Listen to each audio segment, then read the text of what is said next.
Your wife orchestrated everything. Keisha arranged their disappearance. She put your children in that hell. No. That's impossible.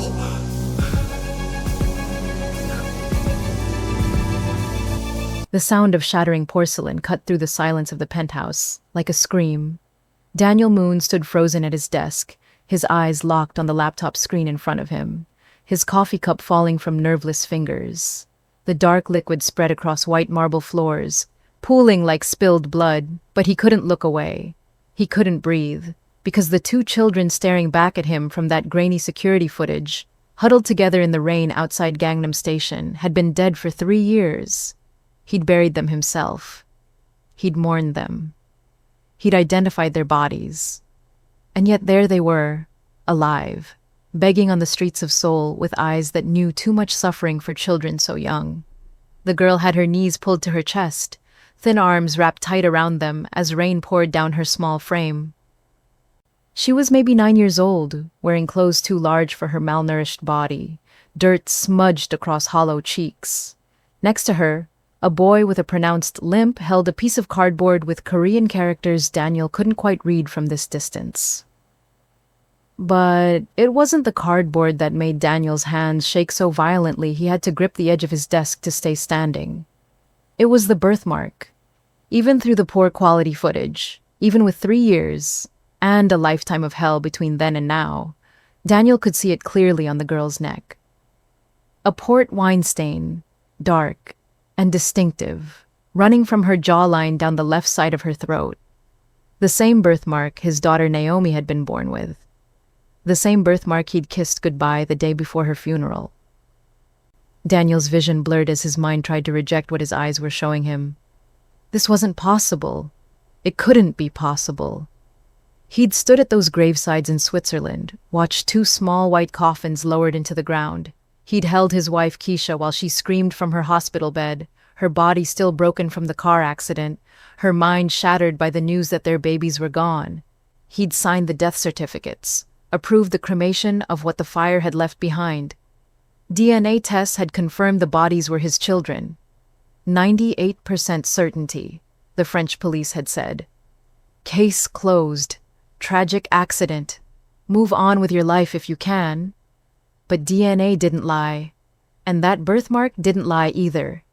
The Seoul sunrise bled through floor-to-ceiling windows, painting Daniel's luxury penthouse in shades of gold and amber that felt obscene in this moment. He'd built this life on grief, built an empire on the ashes of his children. Moon Therapeutics had consumed every waking hour for 3 years, his pharmaceutical company becoming his sole reason for existing. The pediatric cancer treatment he was developing had become his religion.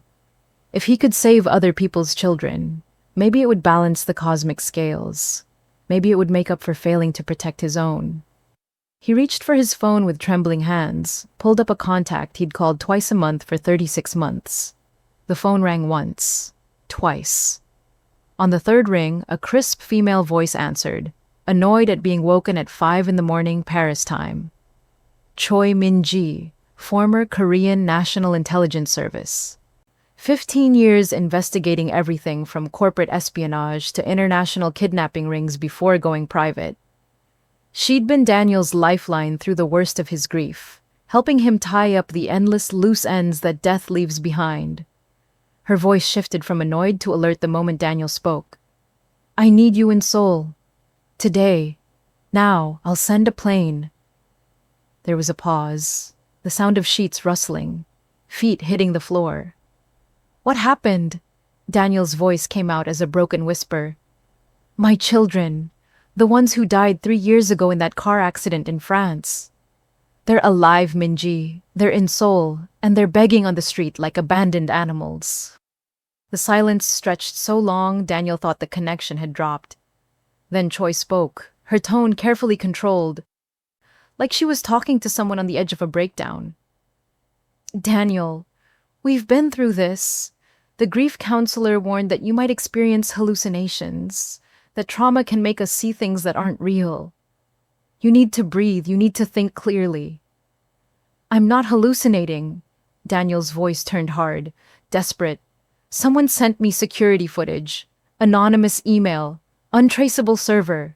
The girl has Naomi's birthmark, that specific port wine stain in that exact location. What are the statistical odds of another mixed-race child in Seoul having that identical mark in that identical place? More silence, the sound of Choi pulling up her computer, typing rapidly. Send me everything, the footage, the email, all of it. I'll be on the next flight to Incheon. But Daniel, listen to me carefully. Don't approach them. If someone has been holding your children for 3 years, approaching them could spook whoever's behind this. It could get them hurt. Do you understand? But Daniel barely heard her. He was already grabbing his keys, his wallet, his jacket. The anonymous email had included a timestamp. 6 p.m. daily. That was more than 12 hours away, but waiting felt impossible. He would go to that station now. He would wait. He would watch. And if those children were really his, if by some impossible miracle or twisted nightmare his babies had survived, then God help whoever had taken them. God help whoever had let him bury empty coffins while his children suffered. Before we continue this story, I want to thank you for being here. What you're about to hear is a journey through darkness and light, through the worst of human cruelty and the resilience of the human spirit. If stories like this move you, if you want to hear more tales that grab your heart and don't let go, I'd be honored if you'd subscribe to this channel. It helps me bring you more stories that matter, and trust me, you'll want to see where this one goes.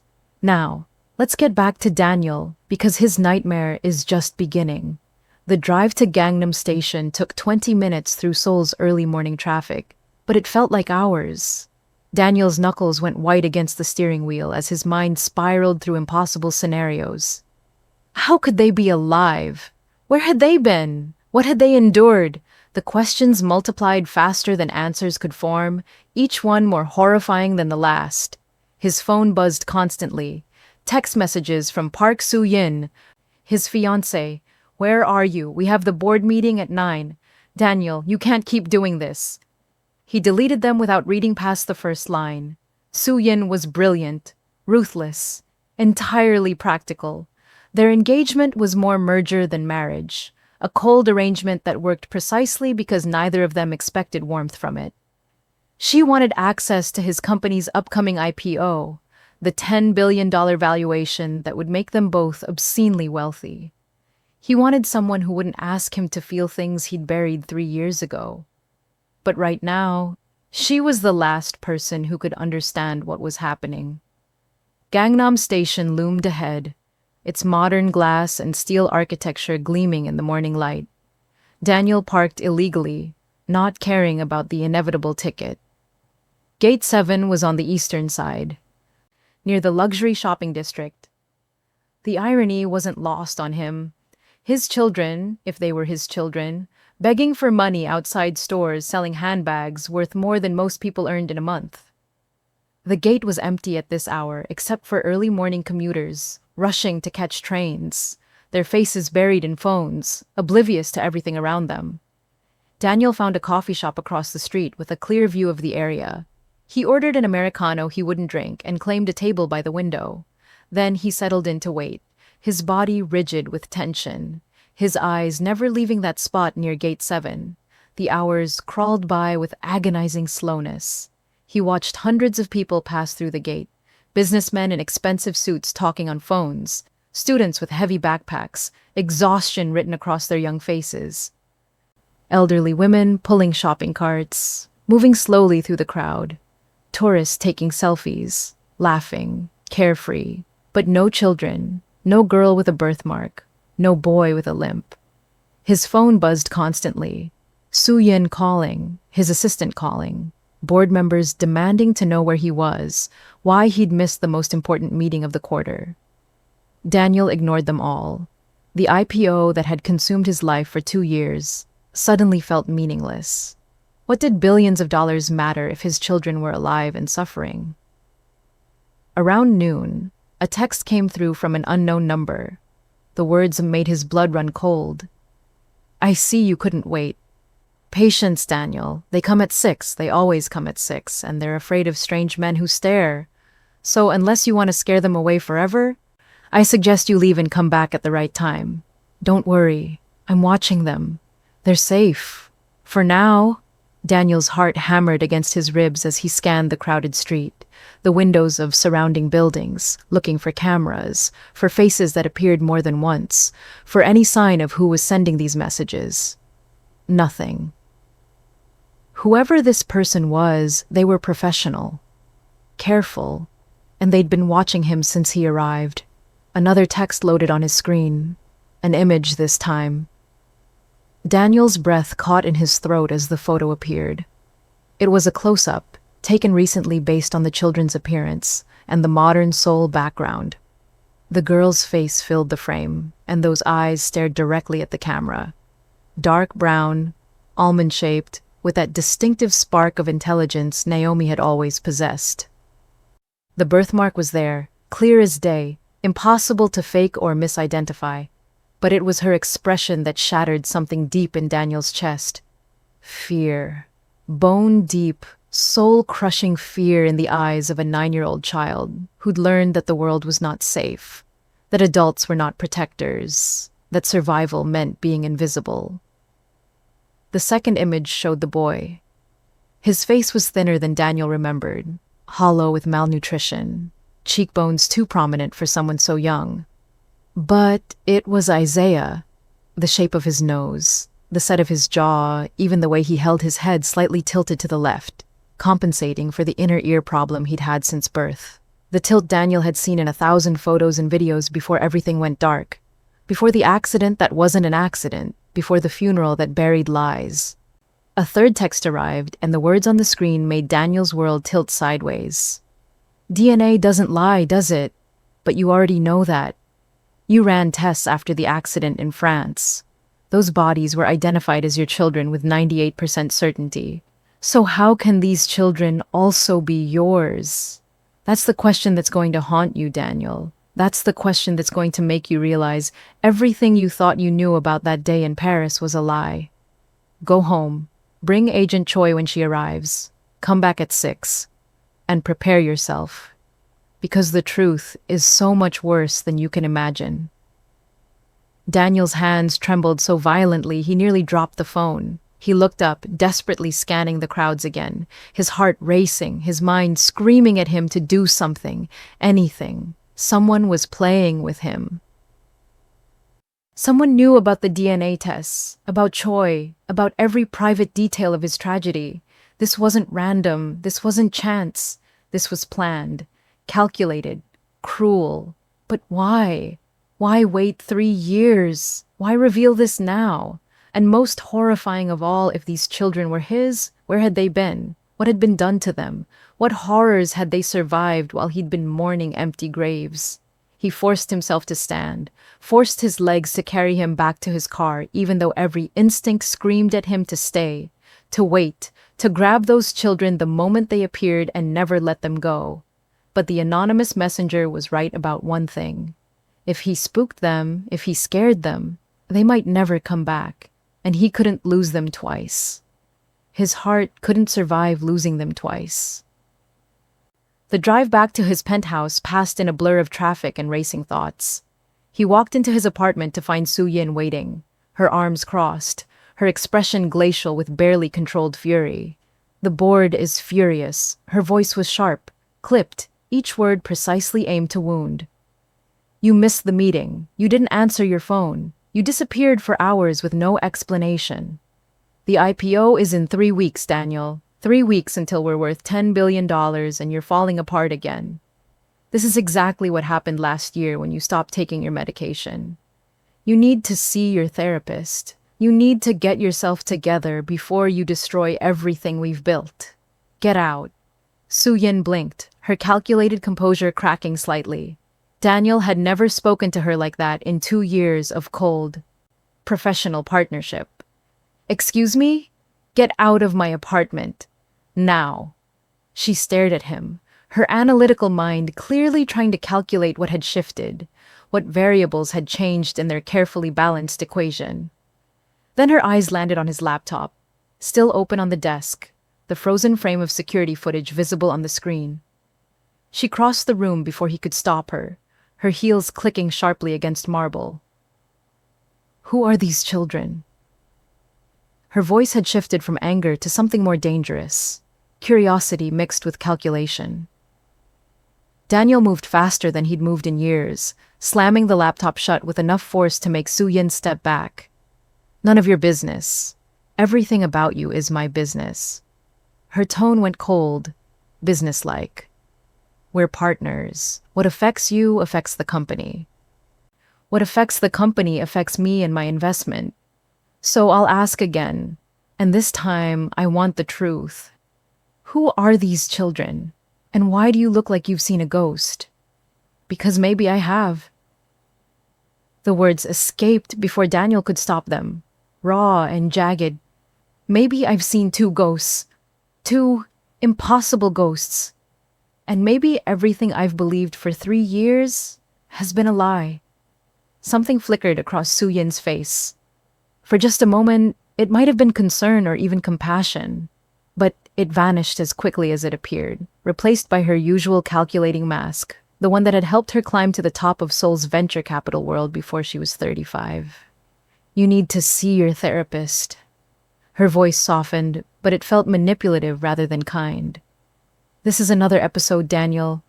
The grief, the insomnia, the medication you stopped taking 6 months ago because you thought you were fine. It's all catching up with you. These children, whoever they are, they're not your children. Your children died 3 years ago. We attended the funeral. We mourned them. This is trauma playing tricks on your mind. This isn't an episode. Daniel's voice came out stronger than he felt. This is real. Those children are real. And I'm going to find out what happened to them, what happened to my family, even if it costs me everything. He expected her to argue, to demand more explanations, to threaten him with consequences. Instead, Su-Yin picked up her expensive designer purse, her movements precise and controlled, every gesture calculated. Then I hope you're prepared for what you're about to lose. She walked toward the door, her heels clicking a sharp rhythm against the floor. Because if you derail this IPO, if you cost me my investment, if you make me look like a fool in front of the venture capital community, there will be consequences, Daniel. Serious consequences. I've put 2 years into positioning this company for maximum value. I've sacrificed opportunities, burned bridges, invested my reputation in your success. I will not let you destroy that, because you're chasing ghosts and having grief-induced hallucinations. She left without another word, the door closing behind her with a soft click that somehow felt more ominous than a slam. Daniel stood alone in his penthouse, surrounded by wealth that suddenly meant nothing, success that felt hollow, and the haunting possibility that his children had been alive this entire time, suffering, while he'd mourned empty coffins and built empires on grief. His phone buzzed. A text from Choi, and the words on the screen made his legs go weak. Landing in 4 hours. I analyzed the footage you sent. That birthmark, Daniel. I ran it through facial recognition databases, cross-referenced with every missing child report in East Asia from the past 5 years. Nothing matches, but I also pulled the original death certificates from France and the DNA analysis from the accident. I have a contact at the French police laboratory. I asked him to re-examine the samples with newer technology. He found something, irregularities in the original analysis. The samples were severely degraded from the fire, yes, but there's a significant chance they weren't as definitive as the initial report claimed. Daniel, there's a real possibility those bodies weren't your children at all. The room spun. Daniel sat down hard on the nearest chair, his breath coming in short gasps. Then, who did we bury? His fingers could barely type the words. That's what we're going to find out.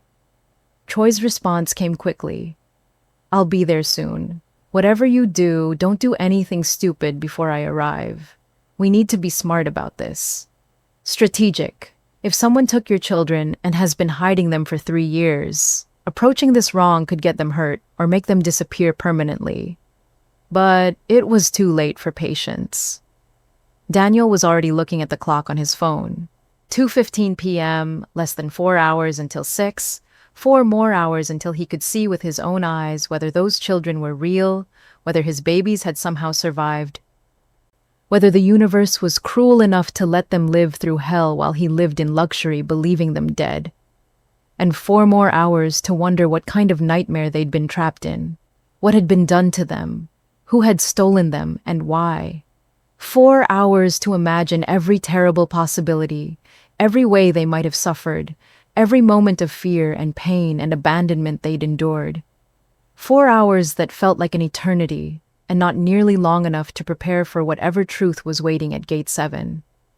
Daniel sat in his penthouse as afternoon light crawled across the floor, his mind replaying every moment from 3 years ago, looking for clues he'd missed, signs he'd ignored, anything that might explain how his children could be dead and alive simultaneously. The car accident in France. Keisha taking the twins to Paris for what she'd called a simple vacation. The call from French police in the middle of the night. The burned-out rental car on a remote highway. The bodies too damaged to identify visually. The DNA test that said 98% certainty. But certainty wasn't the same as truth. And 98% left 2% of doubt. 2% that might have hidden 3 years of suffering. His phone buzzed again. Another message from the anonymous sender, and this one made his blood run cold. You're wondering how this happened. How they could be alive. I'll give you a hint, Daniel. Think about who took them to Paris. Think about who was driving that car. Think about who survived the accident but couldn't remember anything when she woke up. Your wife knows more than she's told you. Your wife knows everything, and in about 6 hours, you're going to have to decide whether you can forgive her for what she did. Daniel stared at the message until the words blurred.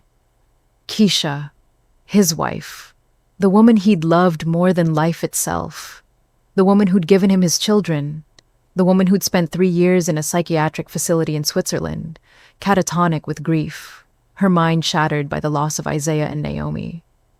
What could she possibly know? What could she have done? The questions spiraled through his mind, each one more impossible than the last, each one suggesting horrors he couldn't let himself believe. Not yet. Not without proof, but in 4 hours he would have proof. In 4 hours he would see his children with his own eyes, and then the truth, whatever it was, would finally surface. Daniel closed his eyes and waited for 6 p.m. to arrive, knowing that whatever he discovered at Gangnam Station would change everything forever. Knowing that some truths destroyed you, even as they set you free.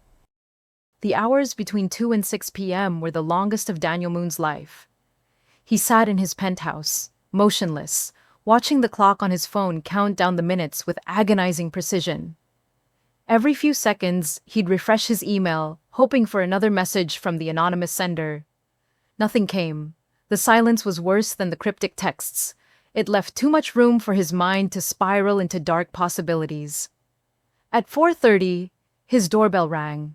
Daniel opened it to find Choi Min-ji standing there, a black duffel bag slung over her shoulder, and dark circles under her eyes that matched his own. She'd clearly come straight from the airport. Without a word, she walked past him into the apartment, dropping her bag on his white leather couch and pulling out a laptop. "Show me everything," she said. Daniel forwarded her every email, every text, every image. Choi's fingers flew across her keyboard, her expression unreadable as she worked. After 10 minutes of silence, she leaned back and rubbed her eyes. "Whoever sent these knows what they're doing," she said. "The emails are routed through 7 different proxy servers across 4 continents. The phone number is a burner, probably already destroyed. But the photos are recent. I can tell from the metadata, even though they tried to scrub it. These were taken within the last 48 hours. "Can you trace where they were taken?" Daniel asked. "I'm working on it. But Daniel, there's something else." Choi turned her laptop to face him. On the screen was a dense report filled with technical language and highlighted sections. "This is the amended analysis from my contact at the French police lab. The original DNA report from the accident said the bodies were your children, with 98% certainty. But when they ran the samples again with current technology, accounting for the degradation from the fire, that number drops to 72%. 72%, Daniel repeated numbly. That's not even conclusive. No, it's not, which means there's a 28% chance those bodies were not Isaiah and Naomi. But here's what I don't understand. If your children survived that accident, where have they been for 3 years? And why would someone wait this long to tell you? I don't know, Daniel said. But I'm going to find out. It's almost 5. We need to leave. Choi grabbed her bag. I'm going armed. If this is a trap, if someone is using these children to get to you, I need you to let me handle it. No heroics. No emotional decisions. You hired me because I'm good at my job. Let me do it. Daniel nodded, though they both knew he was lying. If those children were his, nothing on earth would stop him from reaching them. They took Daniel's car, arriving at Gangnam Station at 5:40.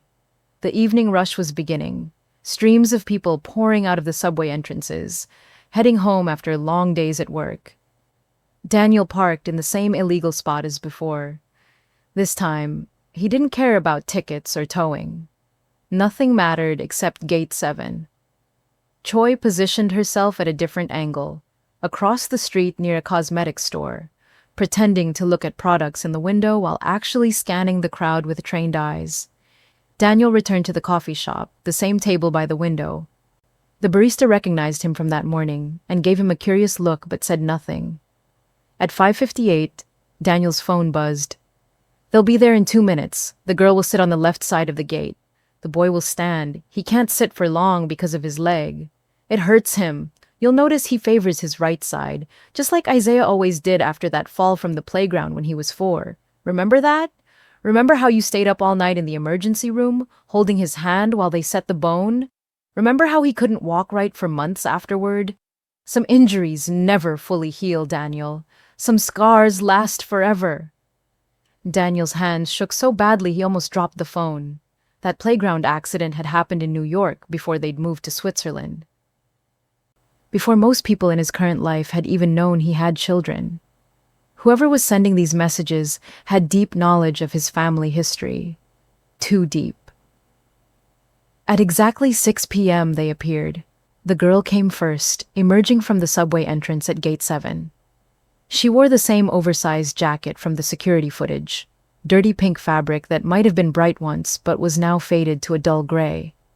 Her hair was cropped short, uneven, like someone had cut it with a kitchen scissors. She carried a piece of cardboard under one arm and a small plastic cup in her other hand. She walked with her head down, her shoulders hunched inward, making herself as small as possible. The body language of a child who'd learned to be invisible. She found a spot against the wall, away from the main flow of foot traffic, and sat down cross-legged. Then she placed the cup in front of her and propped up the cardboard sign. Daniel couldn't read the Korean characters from this distance, but he didn't need to. The message was clear from the few coins already in the cup. These children were begging. 30 seconds later, the boy appeared. He moved slowly, painfully, dragging his left leg slightly with each step. He was taller than the girl, but desperately thin, his clothes hanging off his frame like they belonged to someone twice his size. His face was expressionless, blank in a way that made Daniel's chest tighten. He'd seen that look before, in documentary footage about war zones and refugee camps, the look of a child who'd learned that showing emotion was dangerous. The boy positioned himself next to the girl, standing because sitting was too painful. He didn't speak to her, didn't look at her, just stood there, staring at nothing, while people rushed past without seeing them. Daniel was halfway to his feet before Choi's voice crackled in the small earpiece she'd given him. Don't. Not yet. I'm watching. There's a woman, 50 meters to your left, near the magazine stand. She's been watching them since they arrived. She's the handler. If you approach now, she'll pull them. We need to wait. Daniel forced himself to sit back down. His eyes found the woman Choi had mentioned. She was Korean, maybe 60 years old, wearing a dark coat and glasses. She looked like any other grandmother waiting for the subway. But Choi was right. The woman's attention never left the children. For the next hour, Daniel watched his children beg, watched as hundreds of people walked past them, like they didn't exist. A few dropped coins into the cup. Most didn't even look. The girl never made eye contact with anyone. She kept her head down, her hand extended with the cup, a human being reduced to a shadow. The boy swayed slightly on his feet. After 40 minutes, his leg clearly couldn't hold him anymore. He lowered himself to sit, his face contorting with pain, but no sound escaped his lips. The girl immediately shifted closer to him, her small hand reaching out to steady him. It was an automatic gesture, protective, one she'd clearly done 1,000 times before. That single moment shattered whatever fragile control Daniel had maintained, because he'd seen that exact gesture before, seen Naomi do the exact same thing whenever Isaiah was hurting. She'd always been his protector, his fierce little guardian, despite being born 3 minutes after him. The twins had shared everything: pain, joy, fear, comfort. And apparently, they still did. Daniel's phone buzzed again. Convinced yet? Or do you need more proof? Here's something the DNA test couldn't tell you. The boy has a scar on his left shoulder blade. Small, circular, like a cigarette burn. He got that about 8 months ago. The girl has 3 similar scars on her back. She got those trying to protect him. Want to know how I know this? Because I've been watching them for 2 years, Daniel. I've been documenting every moment of their suffering, and I've been waiting for the right time to tell you the truth. That time is now. If you want to know what happened to them, if you want to know where they've been, look for the woman in the dark coat. Follow her when she leaves with the children. But be careful, she's not working alone. And the people she works for don't like being exposed. The message ended. Daniel looked up to find the woman at the magazine stand checking her watch. It was 7:15. The evening rush was thinning out. The woman walked toward the children with purposeful strides. "Choi," Daniel said urgently into his earpiece. "She's moving." "I see her. Stay back. Let me handle this." The woman reached the children and said something in Korean. The girl immediately gathered the cardboard and cup, dumping the coins into a small bag tied to her waist. The boy struggled to his feet, wincing. The woman grabbed his arm roughly, yanking him forward. He stumbled, nearly fell, but caught himself. That was when Daniel saw it. The boy's jacket shifted as he steadied himself, and the collar pulled down just enough to reveal skin. And there, on his left shoulder blade, exactly where the text had described, was a circular scar, old but visible. The kind of mark that could only come from one thing. Someone had burned his son with a cigarette. Daniel was moving before he consciously decided to move. Out of the coffee shop, across the street, directly toward the woman and the children. Choi's voice exploded in his earpiece. "Daniel, stop, you're going to blow this." But he couldn't stop. Couldn't think. Could only feel the white-hot rage burning through every rational thought. That woman had hurt his children. Or knew who did. Either way, she was going to answer for it. The woman saw him coming. Her eyes widened and her hand tightened on the boy's arm.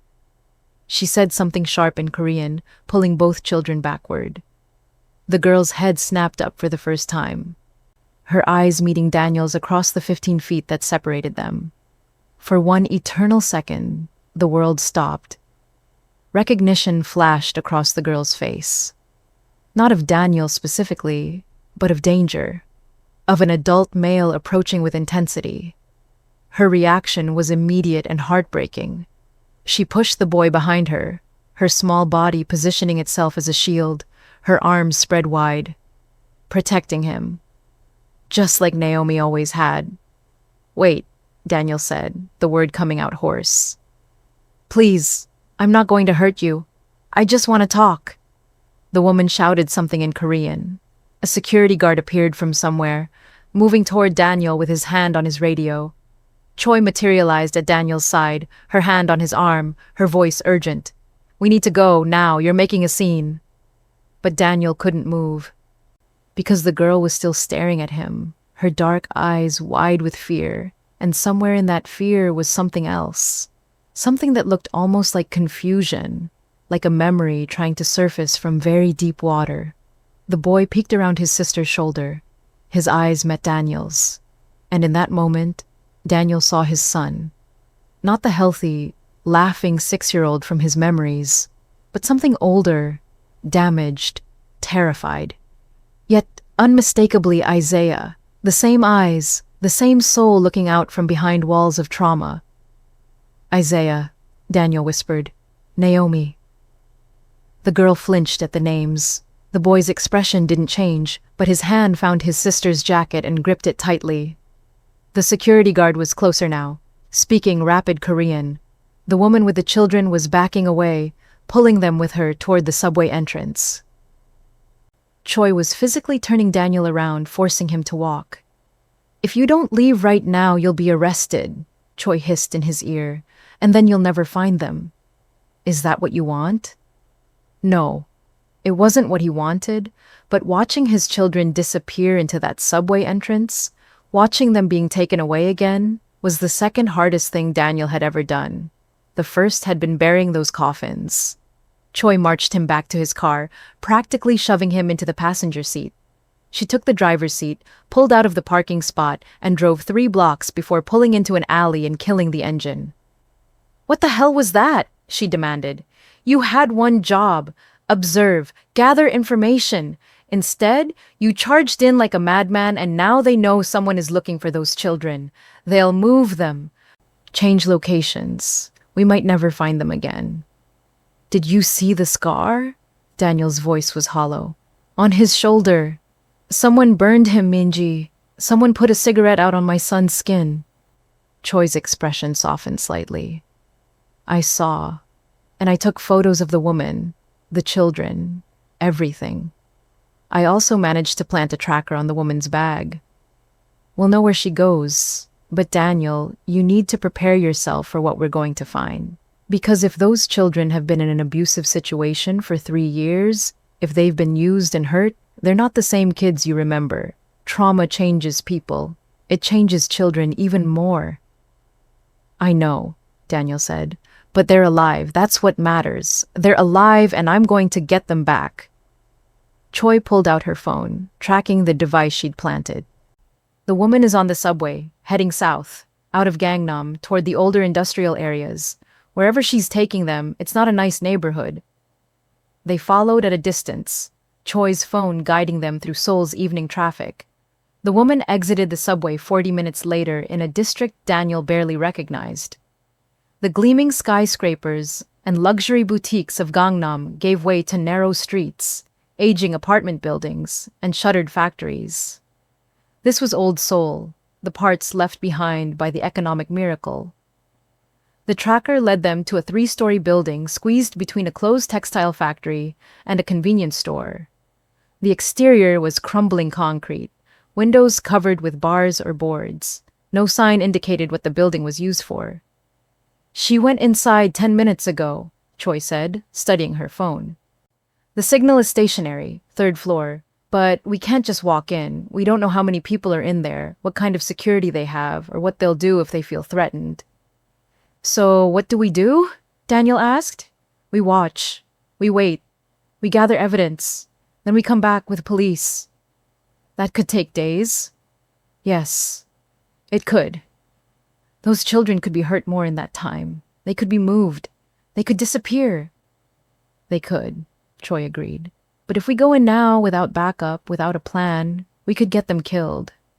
Or ourselves. Or both. Is that what you want?" Daniel stared at the building. Somewhere inside, on the 3rd floor, his children were being held. So close. After 3 years of grief, of believing them dead, they were less than 50 meters away. The thought of walking away, of leaving them there even for one more night, was physically painful.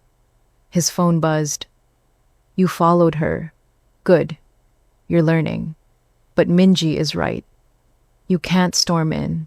Not yet. That building houses 16 children, all of them mixed race, all of them discarded by Korean society. The woman you saw is called Sister Grace. She runs an underground orphanage. Technically illegal, but the authorities look the other way because it takes unwanted children off the streets. Some of the children are genuinely orphaned. Others, like yours, were stolen. Sister Grace doesn't discriminate. She uses all of them the same way. Begging during the day, worse things at night for the older ones. Your daughter is 9. She has maybe a year before Sister Grace decides she's old enough for the really profitable work. Your son would have less time, but his leg makes him less valuable. Sister Grace has been considering getting rid of him. Maybe an accident. Maybe just abandoning him somewhere. She hasn't decided yet. So yes, every day you wait is a risk, but every hasty move is a bigger risk. Choose wisely, Daniel, because you only get one chance to save them. Fail, and they're gone forever. Daniel read the message 3 times, his hands shaking. They're going to kill him, or sell my daughter. We can't wait. Choi took the phone from him, read the message herself. Her jaw tightened. This person, whoever they are, they have inside information. They know too much, which means they're either part of this operation or they've been watching it closely. Either way, we can use that. She typed a response. Who are you? Why are you helping? The response came immediately. I'm someone who failed to save them 3 years ago. Someone who's been trying to fix that mistake ever since. Someone who can help you get them back if you're smart enough to listen. Tomorrow night. 11 p.m., come alone to the building. I'll have the inside doors unlocked. You'll have 15 minutes before Sister Grace realizes something is wrong. Get the children and get out. But Daniel, understand this. When you take them, when you expose this operation, the truth about how they ended up here will come out.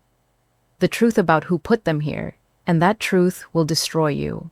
So decide now, do you want your children back badly enough to lose everything else? Because you can't have both. Daniel didn't hesitate. He typed back, I don't care what it costs. Tell me how to get them out. The response was 3 words. Tomorrow, 11 p.m. Then nothing. No matter how many times Daniel refreshed, no more messages came. Choi started the car. We need to prepare. Body cameras, recording equipment, backup plans. If we're really doing this, we're doing it right. We're doing this, Daniel said. His voice was steady now, certain. Whatever it takes. They drove back to Daniel's penthouse in silence. Daniel's mind was already working through logistics, possibilities, outcomes. He'd need documents, proof of paternity, lawyers on standby. He'd need medical teams ready to evaluate the children. He'd need therapists, child psychologists, security. He'd need to be ready for the moment his children remembered who he was, and for the possibility that they might not want to remember. When they arrived at his building, Su Yin was waiting in the lobby. Her expression was cold fury. The board called an emergency meeting, she said without preamble. They want to know why their CEO is having a breakdown 3 weeks before the biggest IPO in pharmaceutical history. They want to know if you're mentally fit to lead this company. And frankly, Daniel, so do I. Not now, Su Yin, Daniel said, moving past her toward the elevator. She grabbed his arm. Yes, now, because I just spent 6 hours convincing them not to vote you out. I put my reputation on the line for you. The least you can do is tell me what's going on. Daniel looked at her. This woman he was supposed to marry? This stranger who knew his business inside and out but knew nothing about his heart. My children are alive. The ones who died 3 years ago. They're alive and they're being held in an illegal orphanage and I'm getting them back tomorrow night. That's what's going on. Su Yin stared at him like he'd spoken a foreign language. That's impossible. You buried them. We attended the funeral. We buried someone, Daniel said. But not them. DNA was wrong. Everything was wrong. And now I have a chance to make it right. This is insane, Su Yin said. You're having a psychotic break. Daniel, listen to yourself. I sound like a father who just found his children, Daniel interrupted. And I don't expect you to understand that, because you've never understood what it meant to lose them. Su Yin's face hardened. Fine, go chase your ghosts. But when this company collapses, when the IPO fails, when everything we've built falls apart, remember that I tried to stop you. Remember that you chose delusion over reality. She turned and walked away, her heels echoing through the marble lobby. Daniel watched her go and felt nothing. No regret, no doubt. Just the absolute certainty that tomorrow night everything would change. Choi touched his shoulder. You know she's going to be a problem, right?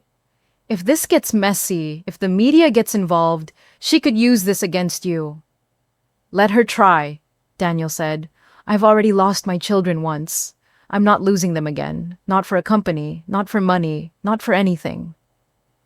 They rode the elevator to his penthouse. Choi immediately began setting up equipment, checking batteries on cameras, testing recording devices. Daniel stood at his window, looking out over Seoul's glittering skyline. Somewhere out there, in a crumbling building in a forgotten neighborhood, his children were trying to sleep on whatever makeshift beds they'd been given, hungry, scared, believing themselves abandoned. One more night, just one more night, and he'd bring them home. His phone buzzed one final time. You're making the right choice. But Daniel, one last warning. When you see what's been done to them, when you hear what they've endured, you're going to want revenge. You're going to want to destroy everyone responsible. Resist that urge, because the person most responsible for their suffering is someone you love. And when you learn who it is, you'll have to choose between justice and mercy. Choose mercy. For their sake, if not your own. Daniel read the message until the words blurred. Someone he loved. Someone responsible for this nightmare. The implications tried to form in his mind, but he pushed them away. Not now. He couldn't think about that now. Tomorrow night, 11 p.m. That was all that mattered. He was bringing his children home. The 24 hours between that conversation and 11 p.m. the following night were the longest of Daniel Moon's existence. He didn't sleep, couldn't eat, spent every moment preparing for what was coming, while simultaneously trying not to imagine what his children had endured for 3 years in that building. Choi worked with military efficiency, assembling equipment and constructing backup plans. She contacted a private security team she trusted, men who'd worked with her during her NIS days. They would wait 2 blocks away, ready to intervene if anything went wrong. She arranged for a pediatric medical team to be on standby at a private clinic, doctors who could be trusted with discretion. She prepared legal documents, contacted lawyers who specialized in international custody cases, and mapped out 3 different escape routes from the building. Daniel contributed what he could, but mostly he paced. His penthouse felt like a cage. Every surface reminded him of the life he'd built on top of his grief, the empire constructed from ashes, his pharmaceutical company, the upcoming IPO, the cancer treatment that would save thousands of children. All of it suddenly felt hollow. Compared to the 2 children who needed saving right now, Su Yin called 17 times. He didn't answer.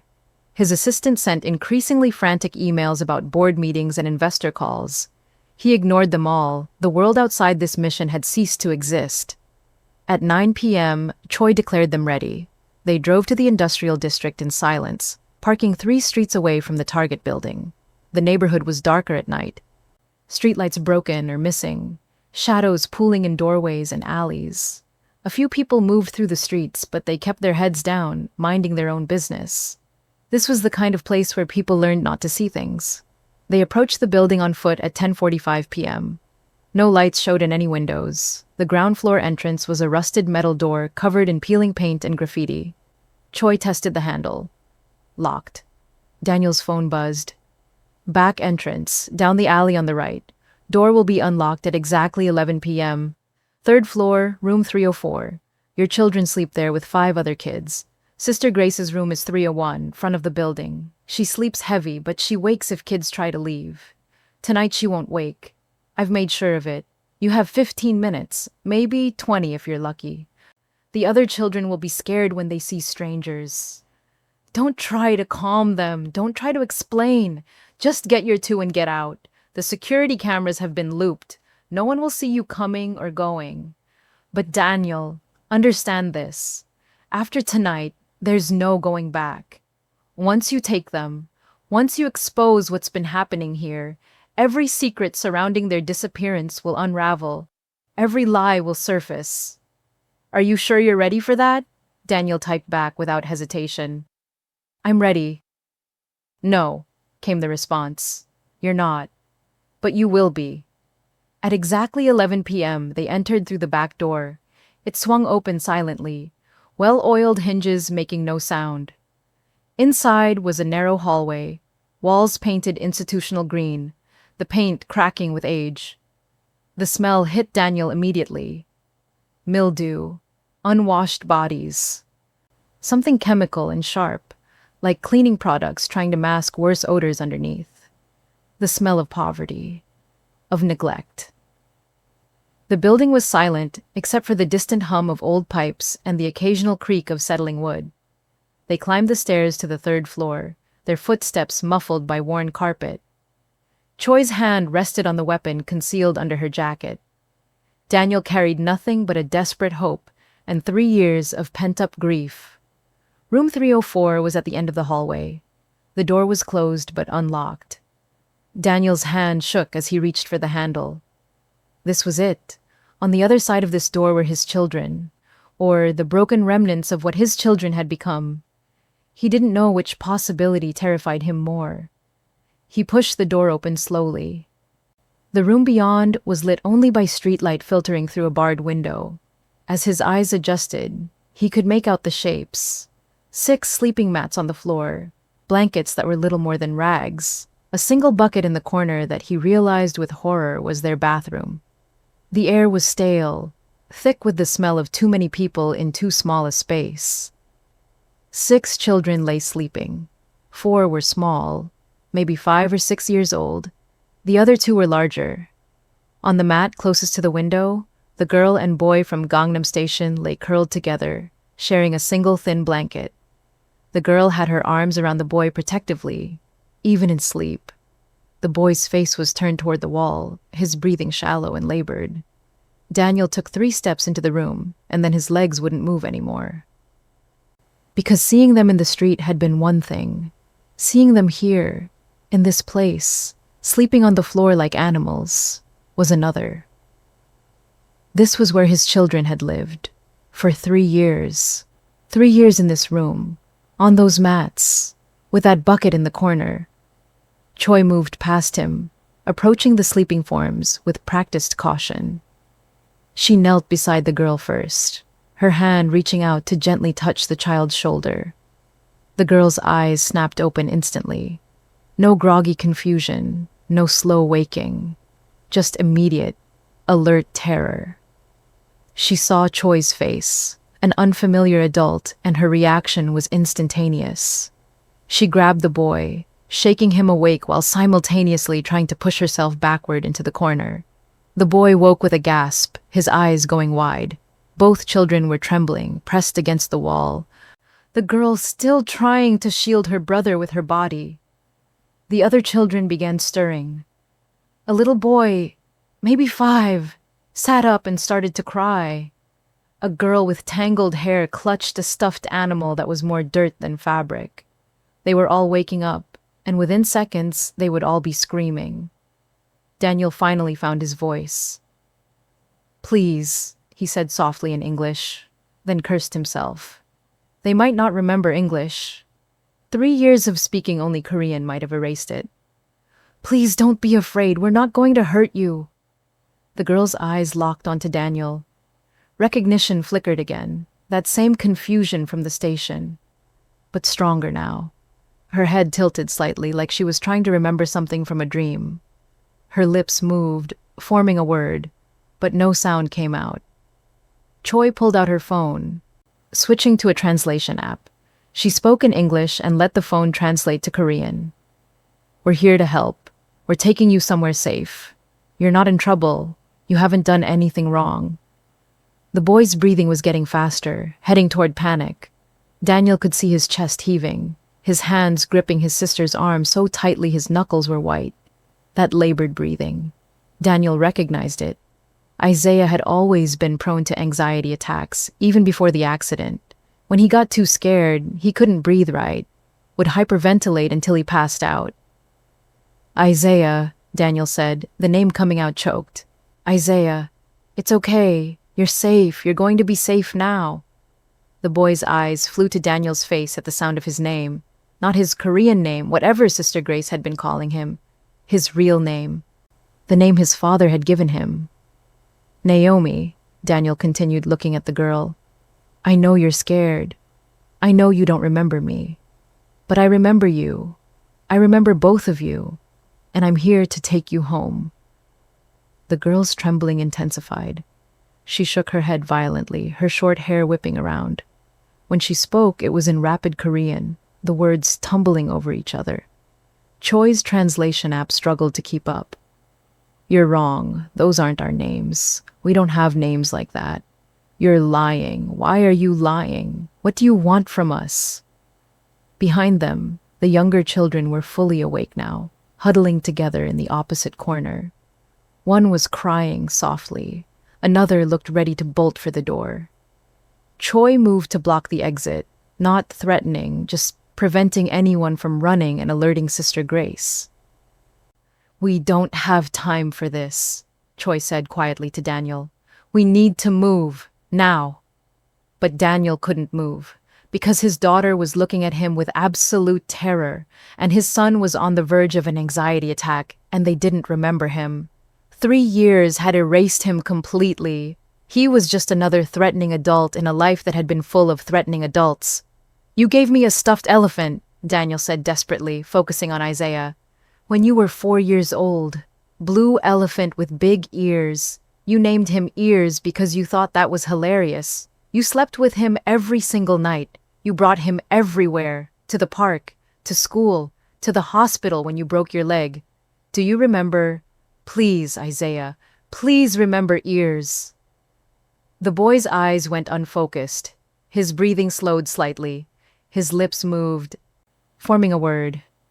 "Ears." It was barely a whisper, but it was English. And it was a memory. "Yes," Daniel said, fighting to keep his voice steady. "Ears. And Naomi, you had a purple backpack.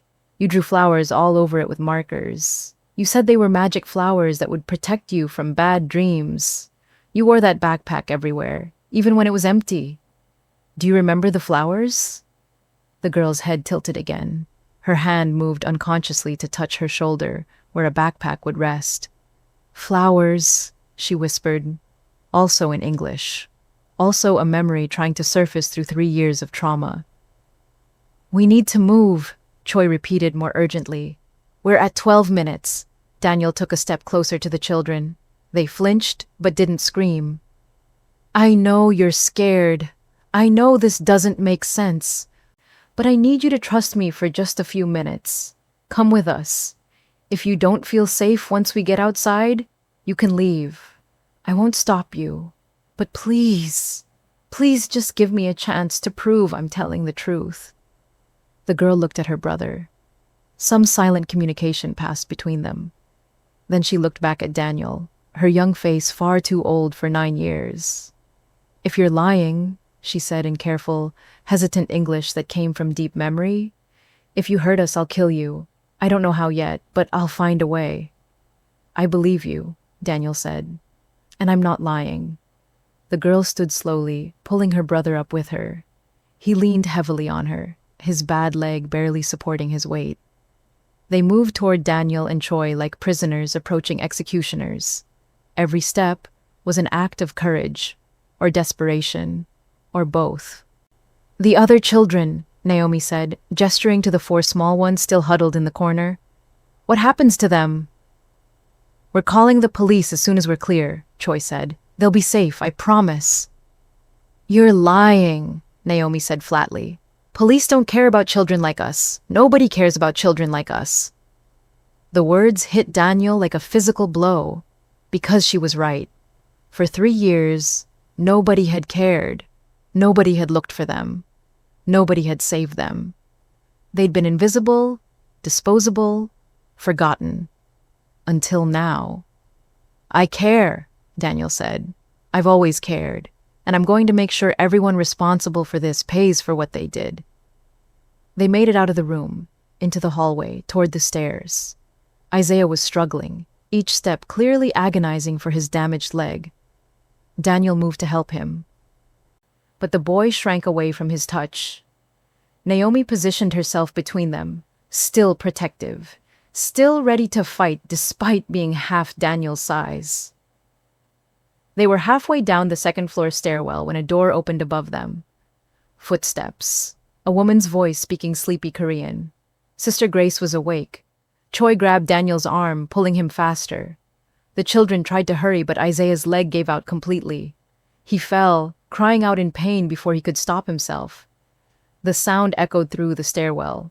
The footsteps above them stopped, then started again, faster. Sister Grace's voice again, louder now, calling out what was clearly a demand to know who was there. "Run!" Choi hissed. Daniel didn't think, he just moved. He scooped Isaiah up in his arms despite the boy's attempt to fight him off. The child was shockingly light. Nothing but skin and bone. Daniel could feel every rib, every vertebra in his spine. Choi grabbed Naomi's hand and pulled her down the stairs. They burst out the back entrance into the alley. Behind them, lights were coming on in the building. Sister Grace was shouting now, her voice sharp with alarm. Other voices joined hers. The building was waking up. Daniel ran, his son rigid with terror in his arms, Choi dragging his daughter behind them.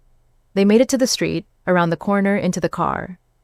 Choi started the engine before they'd even closed the doors. They were moving, putting distance between themselves and that building, while inside Isaiah's small body shook with silent sobs, and Naomi stared out the window with eyes that had seen too much. "It's okay," Daniel kept saying. Meaningless words that couldn't possibly make anything okay. "You're safe now. You're safe. I've got you. I'm never letting you go again." But Isaiah wasn't listening. His body had gone completely rigid, his breathing fast and shallow again. Full panic attack. His eyes rolled back slightly, and Daniel realized with horror that his son was about to pass out. "Choi, medical team, now!" Daniel shouted. 5 minutes out, Choi said, her phone already pressed to her ear. "The clinic is ready. Hold on."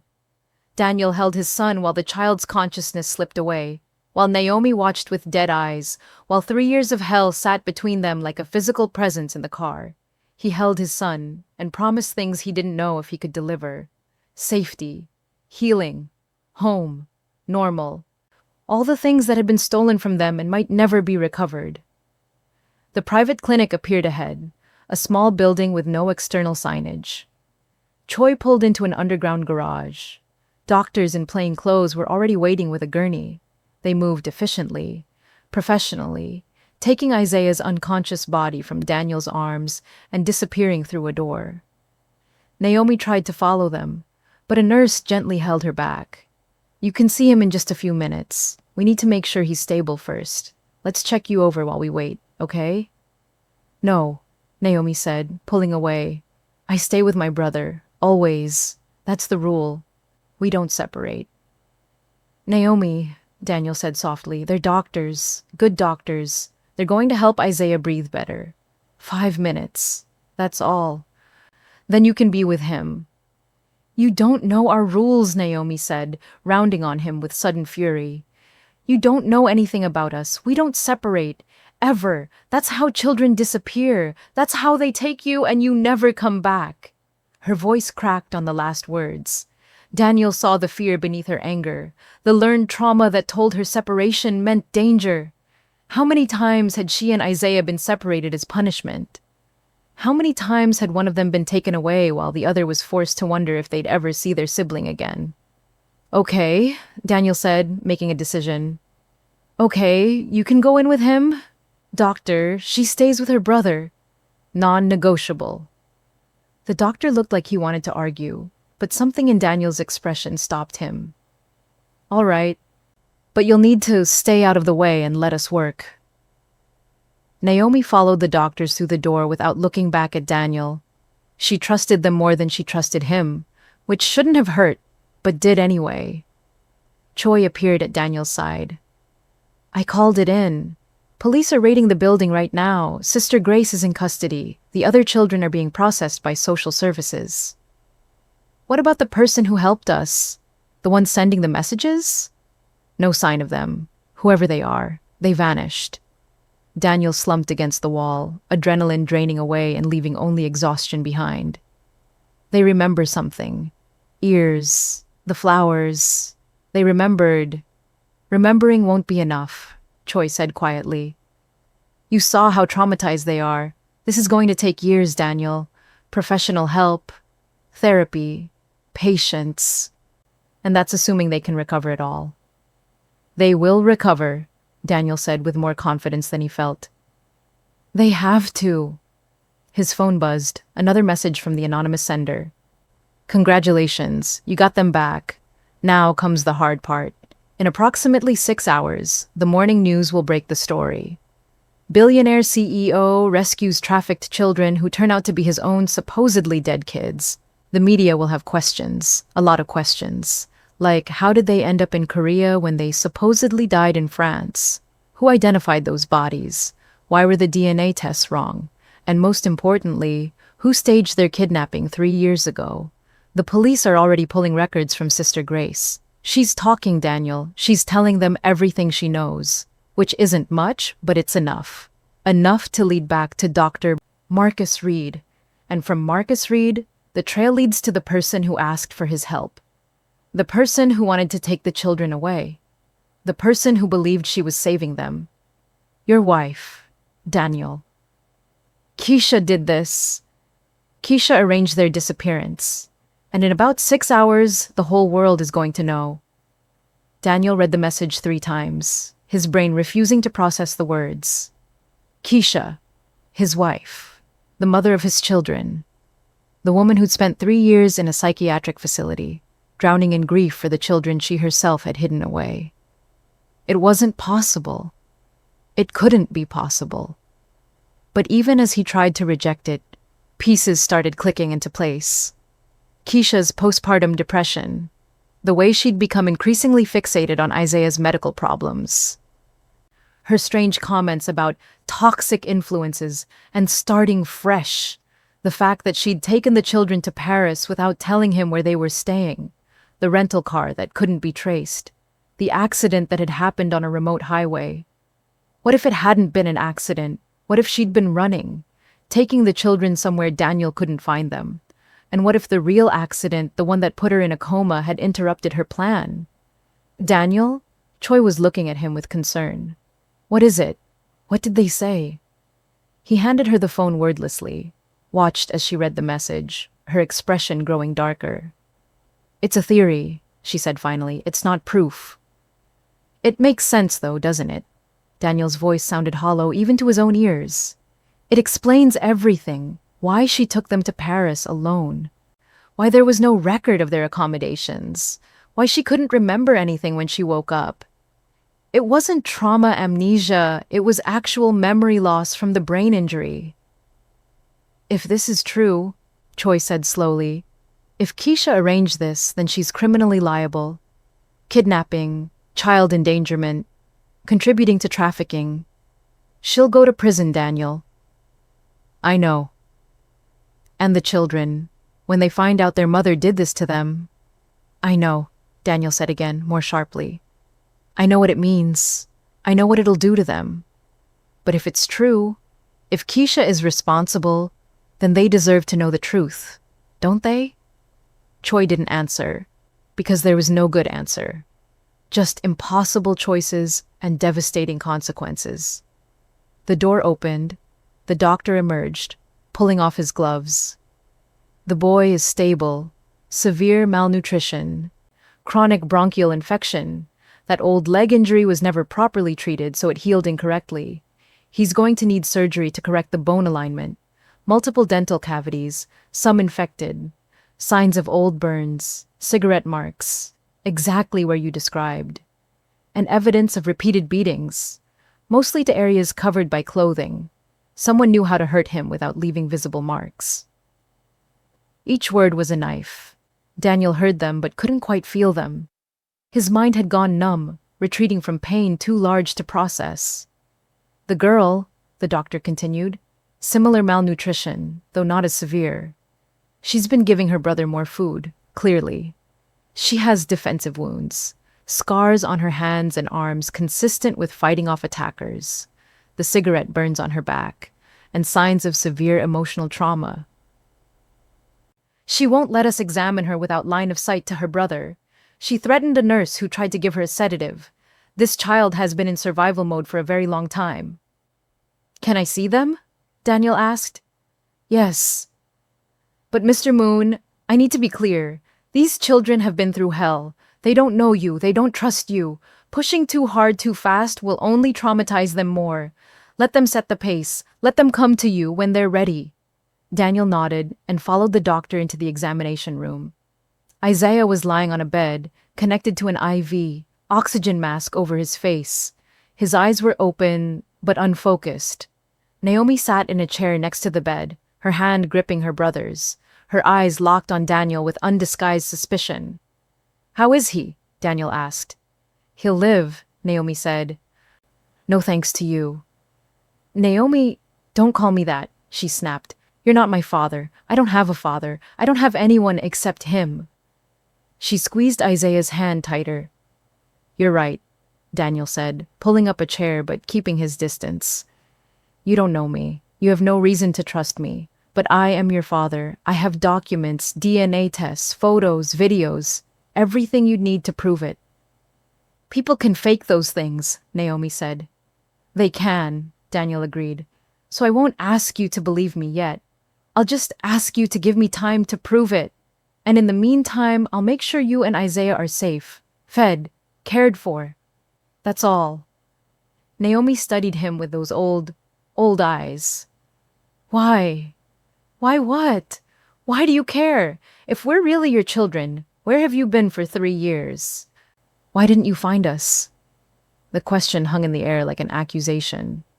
Because it was an accusation. A fair one. I thought you were dead, Daniel said, his voice breaking. There was an accident, a car crash. They told me you died. They showed me bodies. They did DNA tests. Everything said you were gone. I buried you. I mourned you. I've spent 3 years trying to figure out how to keep living in a world where you didn't exist. I was wrong. The tests were wrong. But I didn't know. I swear to you, if I had known, I would have torn the world apart to find you. Something flickered in Naomi's expression. Not belief? Not yet. But maybe the smallest possibility of belief. The woman at that place, she said, Sister Grace, she told us our parents didn't want us anymore, that we were too expensive, too much trouble. She said our mother was glad to be rid of us. She lied, Daniel said fiercely. Your mother loved you more than anything in the world. He stopped. Because what was he supposed to say? That Keisha might have been the one who put them in Sister Grace's hands in the first place? That the person they'd trusted most had betrayed them? How did you tell a child that? She what? Naomi pressed.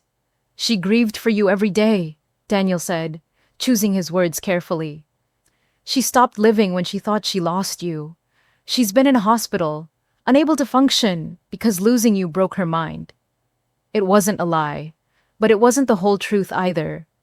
And the whole truth was coming.